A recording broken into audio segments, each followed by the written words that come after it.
What is good, y'all? Welcome back to the Hero Pro. Welcome back to a brand new video.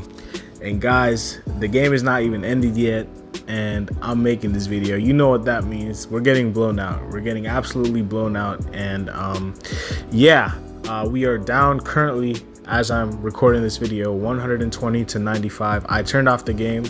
I'm not watching this game anymore. I just can't watch it anymore. So I just decided to hop on, record this video, get it out to you guys as soon as possible, my fresh reactions. Usually I like to take a day to kind of like collect my thoughts, but like, you know what? I'm just mad, and I think you guys just deserve like the authentic me right now. So yeah, we're here, and we're here to talk about this absolute abomination of a Miami Heat performance tonight. Letting the Bucks score 118 points in 3 quarters is crazy. So yeah, man, I mean, obviously when we came into the game, we came in with news saying that, you know, Giannis Antetokounmpo, he was doubtful yesterday. He was upgraded to questionable, but then eventually was ruled out today. And I tweeted it was a must-win tonight because with Giannis being out, we had a really good chance to go up 2-0 on the Bucks, bring it back to Miami up 2 games. You know, potentially, you know, obviously when we bring it back to Miami, we're potentially looking at least one of those games in Miami being a win. And we have a chance to potentially, you know, win this series and upset the Bucks a lot more easier if we had won tonight. Now, obviously, that was just a dream because the Bucks from the opening tip came out and they set the tone, man. It was not even just about anything else besides their energy. Like, their energy was just so I mean, it was just so contagious across the board for them, and everybody was fighting and battling for loose balls, getting second chance points, and the 3-point shooting was absolutely deadly. Like, I don't even know the full like numbers as far as like how many threes like they made or like percentage or whatnot. I'm sure it's in the 50s somewhere, like, and it was even more than like they definitely made more threes than we did in game 1. The percentage is probably less, but they definitely made like at least 10 more threes than we did, to be honest. Like, they were going crazy, and Brook Lopez, Drew Holiday, like everybody was just going off.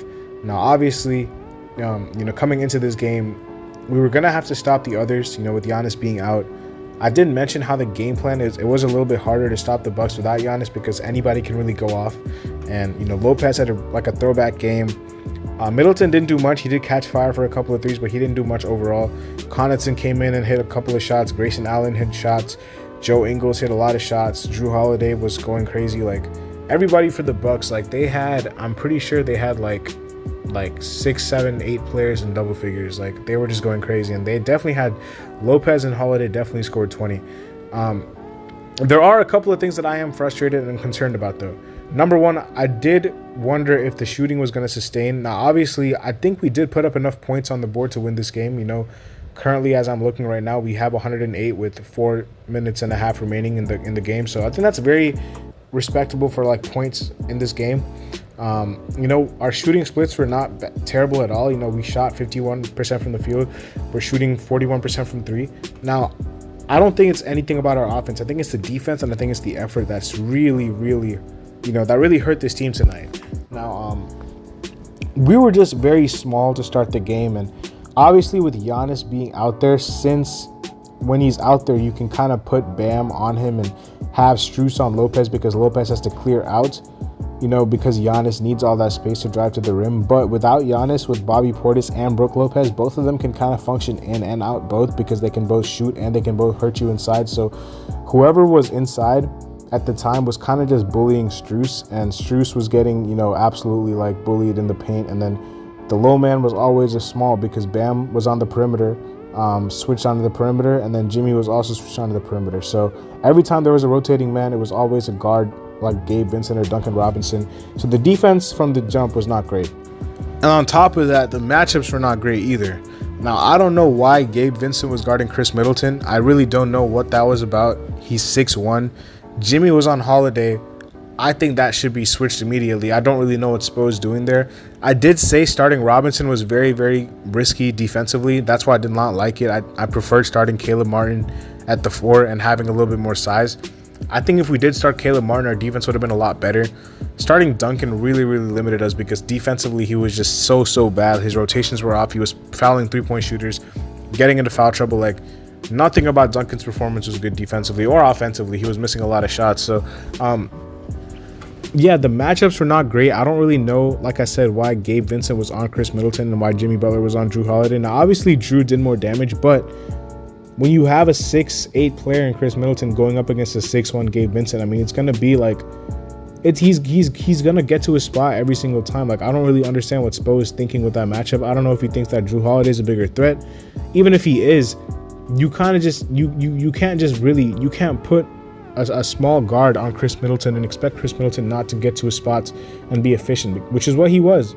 He didn't have 20 points or anything like that, but he was really efficient from the field, and it really did open up the game for a lot of their players. Now, another thing is tracking three-point shooters. Hero did a lot better on Grayson Allen than Duncan Robinson did. Duncan Robinson's foot speed is not that great, so he's very, very slow.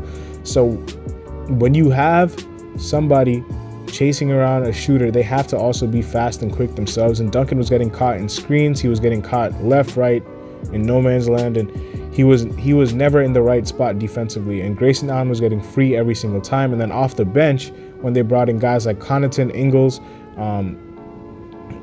who else? Like, they obviously had like a lot of guys off the bench that contributed for them, but especially Connaughton and Ingles are the ones that I remember.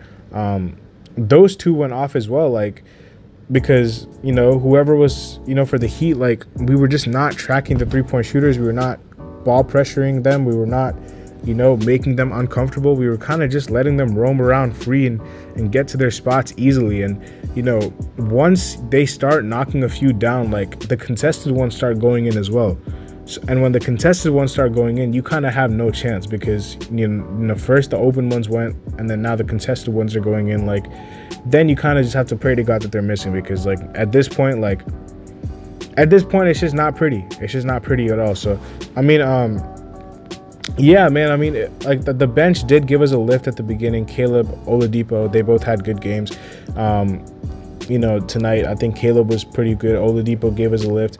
Lowry, listen, man, I'm just very excited for the offseason to just see him off this team, because I just don't really know what he provides for this team anymore. Defensively, he cannot guard anyone. Drew Holiday was absolutely abusing him defensively. And then offensively, like, he can't shoot as well as he, you know, has been in his career. He can't, you know, drive and finish at the rim. He can pass, but even some of his passes are just very errant, like his lobs and his turnovers. Kevin Love did not, you know, have his game one performance. I think that was expected. I don't think we expected him to have 18 again. And yeah, I mean, apart from Oladipo, which was a positive, and for him to, you know, get some good reps in, I just think this game was extremely disappointing in general. Like, the Bucks were just all over us from the start, and yeah, I mean, I don't really know what else is there for me to say. Like, it's just very disappointing and frustrating, because we did have an opportunity to go up two games to nothing.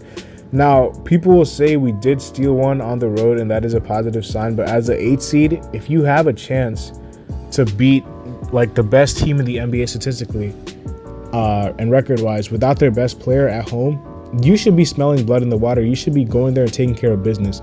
I know Tyler Hero was out, but we should have won that game. Like, as far as roster is concerned, without Giannis Antetokounmpo, if we were able to do what we did to them in game one, there was no reason why we shouldn't have won that game tonight. And they just out-hustled us. They just wanted it more. And we knew that they were going to come out and play with more intensity. Like, they also knew that if they went down 2-0, their season would have been probably over, because I don't think they were going to come back from down 2-0, especially on the road.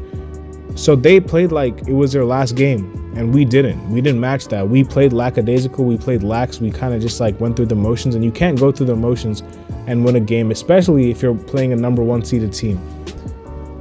We're not the favorite in the series. We're the underdog. So we played like we were the favorite, and we played like we already had something in the bag, which we did not. Now the Bucks are going to come into Miami with momentum. Giannis is potentially going to be back, and it's going to be extremely, extremely difficult to beat this team again, because once Giannis is back, they already have their confidence. The Heat looks shell-shocked right now. I cannot really see, you know, unless the Heat pull off some magic, I don't really know how we're going to win this series, you know, because I think this was our best shot at it, going up 2 games on the road and pulling it back to Miami up 2. I think this was our best shot, man. Hopefully I'm wrong. We'll see what happens, man. But I think that's all I got for you guys. Very, very disappointed and frustrated. Leave your thoughts in the comment section below, man. Leave a like, subscribe. I'll see y'all later as always. Peace.